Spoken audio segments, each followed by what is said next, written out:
On today's show, we go in search of a winter dream. Adventurous anglers get hooked on open water fishing in the dead of winter. We get you ready for Christmas with a perfect outdoor gift. Birdseed Wreaths. And an over-the-shoulder view into the life of a bird hunter who hopes to inspire others. Good morning. Welcome to Bird Tales, episode 25.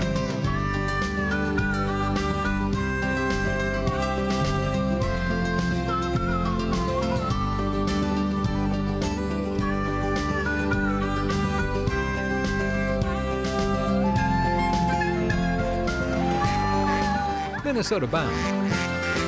Brought to you by Minnesota's select GMC dealers. Hi, everybody. Bill and I welcome you to Minnesota Bound. You know, Minnesota's winter fishing scene seems to consist of ice augers, fish houses, and maybe bitterly cold temperatures. Not so for one crew who tackles Minnesota's other winter fishery on open water. Cold and gloomy winter days make some people want to scream.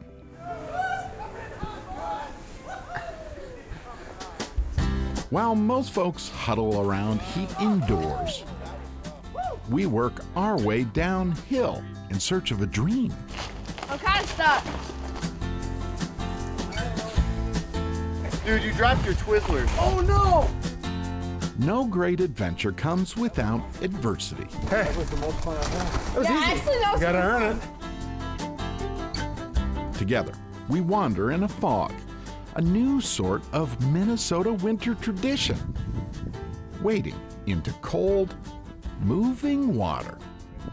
That's Brody Keating, a young fisherman who hopes to catch a big fish or two or three. So you just kind of rotate with it? And wait. Jerk it hard.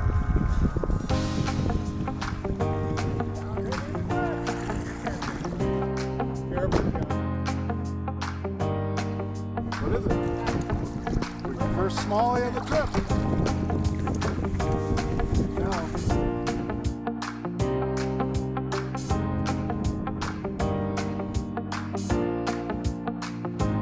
You know, to have my son who's just down the river nailing some decent sized bass. It's a lot of fun to be out here. It's something he's never done. Obviously, it's something I've never done. Most never have. See, power plants upstream use this Mississippi River water to cool the turbines. That warm water discharge flows back into the river. Around Monticello, the water never freezes. Right there, you mean? The end result of all this, Hot. I'm on fire. a borderline bizarre winter fishery where a kid can face off against monsters.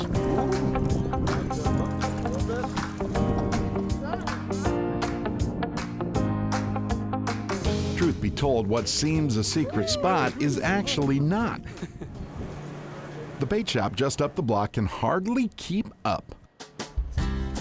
The weekends, it'll be one scoop after another here. Oh, I am absolutely shocked by how big, how large of a demand there is. You just see people lined up as far out as they can go in their waders. Every day there's a 20-inch plus smallie caught, so there is definitely a chance at a trophy. Probably about this big. This fat. For us, the draw becomes communion. Time together, outdoors, no matter weather or temps. You know, to have a fire going on the shore, to sit, you know, every once in a while you go in, you warm up, and it's kind of an ideal situation. Guys, she's fighting me. I think mine was a little bit bigger. That might be the nicest bass I've ever caught. So next time you complain about crummy winter weather, don't forget this river. It might change the way you think of snow and cold. And who knows, you might even get hooked on winter fishing. Even so, you'll probably still want to scream. Unless the fish take your breath away. Look at that.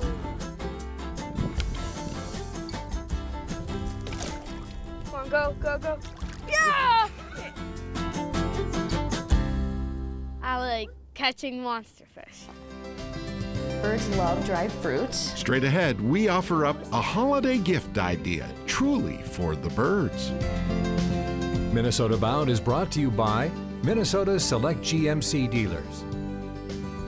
Rapala Ice Force. Star Bank. And by Pearson's Salted Nut Rolls.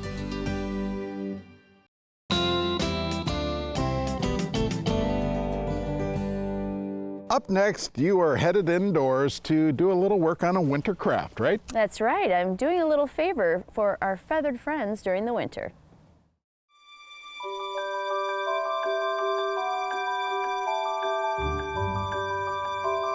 The holiday season is all about the spirit of giving, and today we're getting wild in the kitchen, but we're not creating a delectable delight for ourselves, but we're gonna make a delicious meal for our feathered friends. Today on the menu is Birdseed Wreaths, and our first and most important ingredient is beef suet. The first step is to take the beef suet, we're gonna chop it up into small pieces, place it on the stovetop on low and slow to render it down to a liquid. Now that our beef suet has been rendered, the rest of the ingredients are quite simple. We have some wild bird seed, 4 cups to be exact, some dried cranberries, and some dry roasted peanuts. Now it's very important that the peanuts are roasted, but they're also unsalted. The one thing you don't want to do is use raw peanuts. So we have dry roasted peanuts and some fresh cranberries to, well, decorate our wreaths. Now it's time for the fun part, the mixing, getting your hands dirty. Again, this is a great craft for you to do with your kids at home. We're gonna add our dry roasted peanuts. We also have some dried cranberries. Birds love dried fruit. We're just gonna mix this up with our hands. Isn't that pretty? All those different colors and flavors in there for the birds. All right, it's now time for our rendered suet to go right into the bowl. All right, now you just dig it with your hands and mix it all up. And you'll notice that it gets very sticky very quickly, which is what you want. Okay, the mixture is ready to go into our silicone bakeware, and it's really important that you use silicone because you want to make sure you can get it back out once the mixture hardens to room temperature. All right, we are going to take a paper straw, and I actually like to use a large paper straw, and we're going to cut these in half. And I like to use paper straws. Number one, they're biodegradable, but also you want an area that you can put the ribbon through to hang up your wreath on the tree. So we're going to use that as a placeholder while we load in our birdseed mix around it. You want to make sure you get kind of overloaded a little bit and really pack it down nice and tight. So you'll notice that this is somewhat of a messy project, but it is a fun project. Your kids will love it, but it's also really easy to clean up. And now I like to take fresh cranberries and place them along the edges of my snowflake. Now it's time for the fridge for about 1 to 2 hours. It's been a couple hours, so now it's time for the last and final step of taking them out of the silicone mold and tying the ribbon. And now it's time for the tree. Follow me. So don't forget about your feathered friends because this holiday season is for the birds.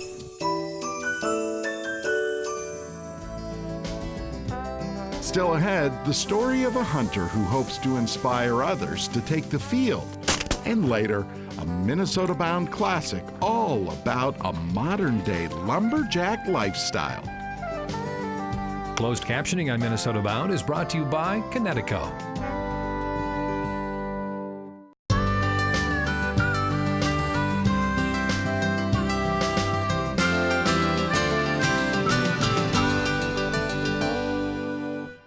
It's no secret, hunter and angler numbers continue to drop here in Minnesota. It's exactly why one hunter decided to start the Bird Tales. Travis Frank explains.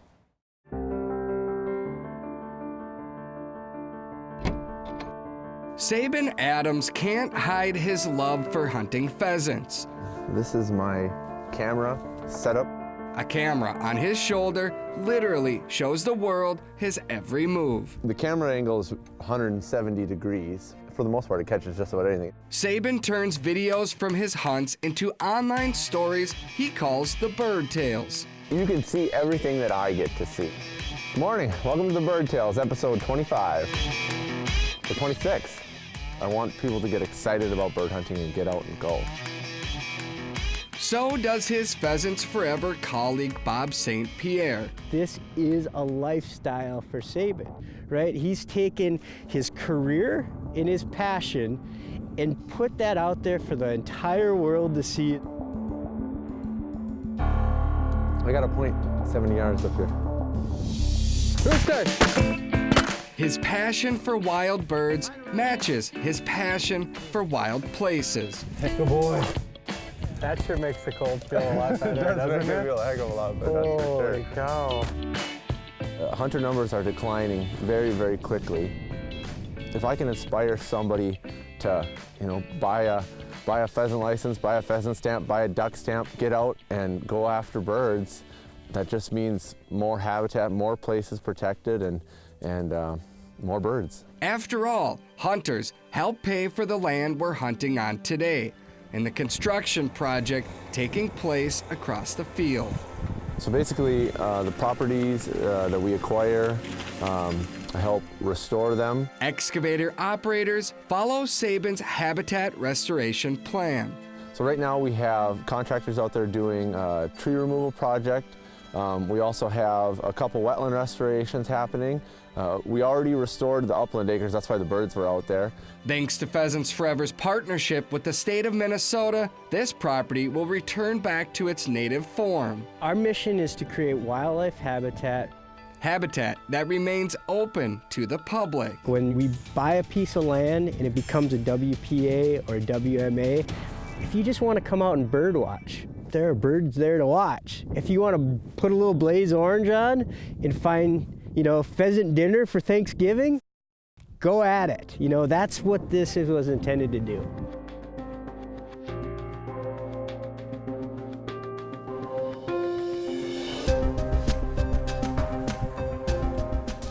We got a point? We got a doggone point right here, Ednar. Rooster!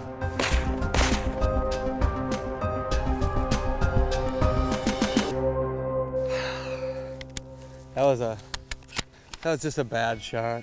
A bad shot saved by Sabin's wonder dog, Remnar. Get him, Rem. Get him. Get him, Remy. Get him. I think he's got him. He's got him.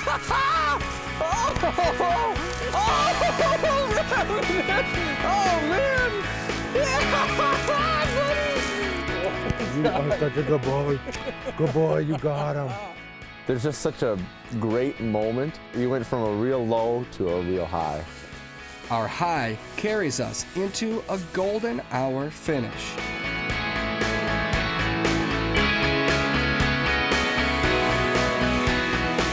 Oh, rooster! That was beautiful. Look at that bird. And that is a Minnesota rooster limit. A fitting close to another chapter in Sabin's Bird Tales. After our hunt hits the web, we break bread with Sabin's family, sharing bird tales with the next generation.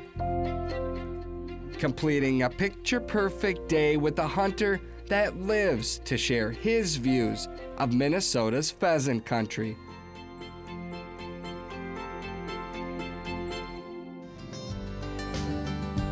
Minnesota Bound is brought to you by your local carrier dealer, Radco Truck Accessories, and by Totem Resorts, the premier destination for world-class fishing.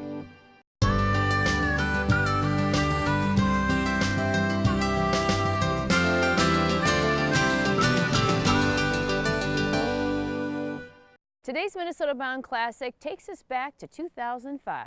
A time when Ron Schera met Minnesota's traditional horse lock.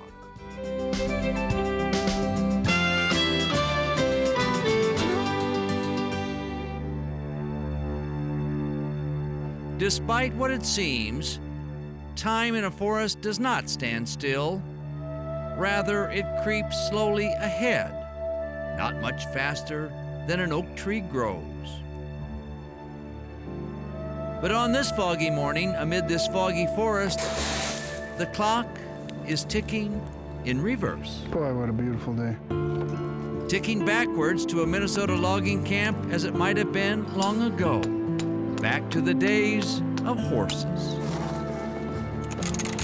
And back to the days of horse loggers. They're good boys.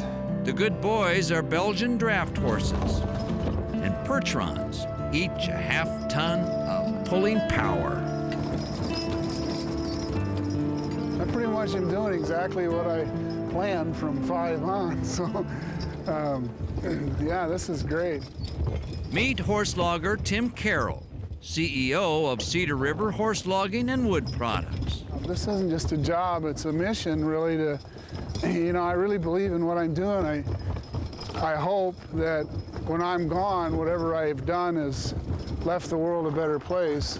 Ho, ho. Even a woods that is being logged with horses instead of machines. All right. The one thing that most landowners that contact me have in common is their number one concern is improving their forest, and they are sensitive to environmental concerns.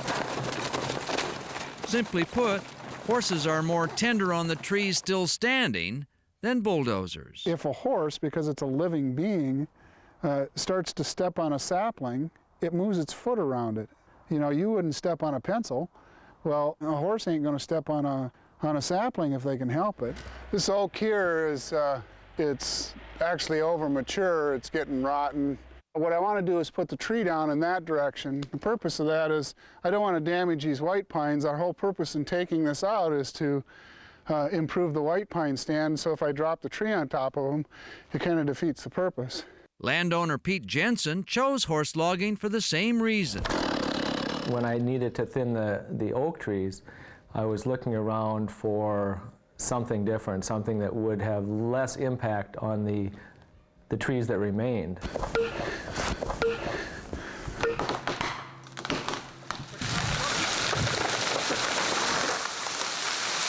Dropping a big oak tree is only the beginning. Smells good. After lunchtime, a bowl of stew cooked outside the old-fashioned way, Tim Carroll and hired hand Kurt Arner begin another process as old as log houses.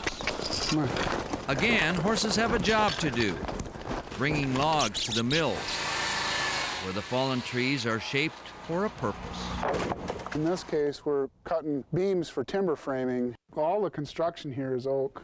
Yeah, it'll be around a lot longer than I will.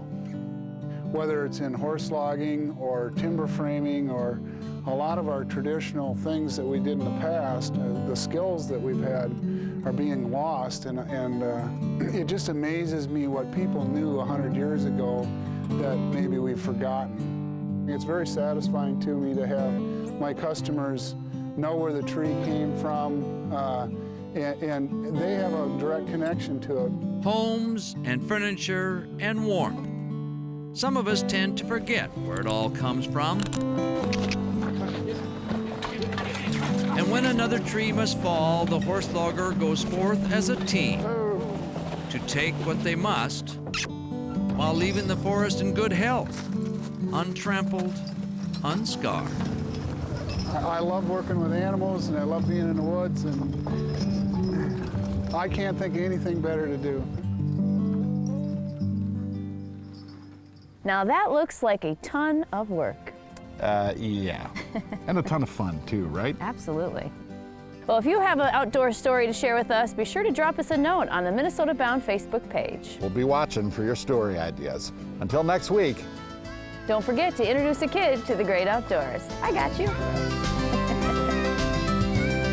Transportation provided by Premier Transportation. Call 1-800-899-7433. To get more Minnesota Bound, including full episodes, go to mnbound.com. And to follow our latest adventures, like us on Facebook.